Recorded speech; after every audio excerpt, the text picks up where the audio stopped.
भारत और श्रीलंका के बीच पहले टेस्ट का तीसरा दिन भी भारत के नाम रहा, जैसे दोनों दिन रहे। बट ऐसी क्या गलती हो गई शुभमन गिल से, जो श्रीलंका 170 या 60 पे जाके सिमट सकती थी, वो 270 कैसे कर गई, बात करेंगे इस पे। बट अब भारत का ये टेस्ट जीतना लगभग तय हो गया है। सिर्फ भारत को ये डिसाइड करना है अब कि वो कल बैटिंग करने आएगी, क्योंकि आज तो बारिश हो गई तो इसके लिए वो बैटिंग करने नहीं, कल वो बैटिंग करने आएगी और उसको 30 या 40 ओवरों में, ठीक है, 200-220 रन जोड़ के 400 का टारगेट जो है वो श्रीलंका को दे देना है। और श्रीलंका को बोलना है कि भाई आप अब ये टारगेट चेस करें, क्योंकि पिच बहुत खराब हो चुकी है। स्पिनर मैच में आ चुके हैं। अगर मैच देखा हो तो गेंद मानो सुतार की भी घूम रही थी, गेंद रविंद्र जडेजा की भी घूम रही थी। अब श्रीलंका का वही हाल होगा जो राम ने किया था, उस वक्त के राहुल को मार दिया था। तो भारत ये टेस्ट लगभग जीत चुकी है, क्योंकि 180 रन की लीड है, ठीक है।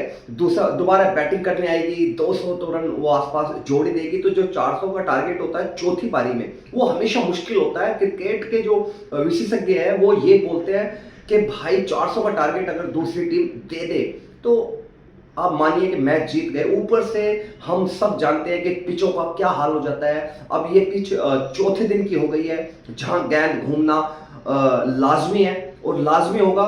तो मानो सुतार बैटिंग बॉलिंग में आएंगे, रविंद्र जडेजा आएंगे। बट भारत को ये करना है कि प्रसिद्ध कृष्णा को समझाना है कि भाई आप विकेट लें, क्योंकि ऊपर से अगर सिराज और प्रसिद्ध कृष्णा विकेट नहीं लेंगे तो फिर कैसे काम चलेगा, कैसे काम चलेगा ये बताइए। क्योंकि कुलदीप ने अपना काम किया, मानव सुतार ने अपना काम किया, रविंद्र जडेजा ने अपना काम किया और लगभग काम डीएसपी साहब सिराज भी कर चुके थे। बट क्या हुआ, क्या हुआ? श्रीलंका एक वक्त 90 पे पास थी, 90 पे। वहां से ऐसा लग रहा था कि फॉलो ऑन भी खेलेगी श्रीलंका। और श्रीलंका के ड्रेसिंग रूम में आप देखते बहुत ज्यादा चिंता थी, बहुत ज्यादा चीजें गड़बड़ा रही थी, क्योंकि उनको कंफर्म पता था कि फॉलो ऑन खेलेंगे। बट फॉलो ऑन बचा के ले गए। क्या शानदार शतक, मेडन शतक जड़ दिया सोनल ने भारत के खिलाफ। उसके बाद क्या शानदार पारी खेल के गया डिक वाला। तो ये कहीं ना कहीं कमजोरी थी भारतीय गेंदबाजी में, बोलेंगे खासकर गेंदबाजी में। और वो गेंदबाजी में कौन थे? प्रसिद्ध कृष्णा की कोई बात नहीं करता, सब बात करते हैं मोहम्मद सिराज की, क्योंकि जसप्रीत बुमराह के बाद वही भारतीय गेंदबाजी को लीड करता है। बट बात करनी पड़ेगी प्रसिद्ध कृष्णा की, भाई करनी पड़ेगी, क्योंकि ऐसे नहीं चलने वाला। जैसे आप चलाने की कोशिश कर रहे हो टीम को, ऐसे नहीं चलेगी। प्रसिद्ध कृष्णा को विकेट निकालनी पड़ेगी। बहुत सारी चीजें अभी इस मैच में हैं, क्योंकि ये जो मैच आप जीत रहे हैं, ये जीत रहे हैं देवदत्त पडिक्कल का जो शानदार 167 रन आए, उसके बाद जुरेल ने 51 लगाए, उसके बाद केएल राहुल ने, ठीक है। तो ये जो 462 रन का जो पहली पारी में खेली थी, तो लगभग वही समझ गए थे कि श्रीलंका इस टारगेट को नहीं पकड़ पाएगी। और मैं तो ये बोल रहा हूँ यार, आप 90 से आप वहां पे लेके गए उसको, 280 रन के आसपास लेके गए आप उनको। नहीं यार, ऐसा नहीं होनी थी। क्योंकि मैं जब मैच देख रहा था, जब मैं 5वीं विकेट जाके 90 पे गिरी, तो मेरा तो बिल्कुल ख्याल ये आ गया था कि अब भारतीय टीम इस टीम को, श्रीलंका को 150 नहीं पकड़ने देगी, 150 भी। उसके बाद फील्डिंग खराब हुई, मोहम्मद सिराज ने चौका छोड़ा, उसके बाद मानव सुतार ने छक्का खाया। तो बहुत सारी ऐसी चीजें थी। बट बात करनी पड़ेगी शुभमन गिल की कैप्टनसी की।